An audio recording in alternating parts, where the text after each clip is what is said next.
राधे कृष्ण दोस्तों। एक बार एक गर्भवती हिरनी ने अपने बच्चे को जन्म देने के लिए एक एकांत स्थान को चुना। जैसे ही उसे प्रसव पीड़ा शुरू हुई, उसी समय आसमान में बादल घिर आए और बिजली कड़कने लगी।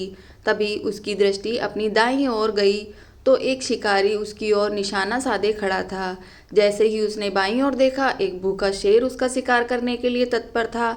उसने पीछे मुड़कर देखा तो नदी अपने उफान पर थी और सामने जंगल की घास में आग की लपटें निकल रही थी। इस समय हिरनी दुविधा में फंस गई थी। उसके मन में कई सारे प्रश्न एक साथ कौंध गए थे। क्या वह अपने बच्चे को जन्म दे पाएगी? क्या शिकारी उसका शिकार कर लेगा, या फिर वह शेर का ग्रास बन जाएगी?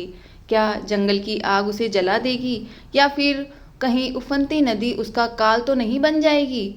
उस समय परिस्थितियां हिरनी के अनुकूल नहीं लग रही थी। उस समय उसने स्वयं को ईश्वर को सौंप दिया और अपना कर्म करते हुए अपने बच्चे को जन्म देने का निर्णय लिया।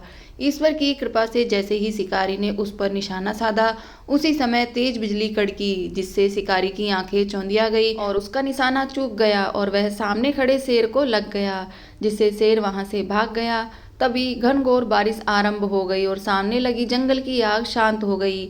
अब ईश्वर की कृपा से हिरनी और शावक दोनों सुरक्षित थे। दोस्तों, हमारे साथ भी बहुत बार ऐसा ही होता है। जब हमें लगता है कि अब कोई समाधान नहीं बचा, तब ईश्वर की कृपा से कुछ ऐसा हो जाता है जो हमारी सोच से परे होता है।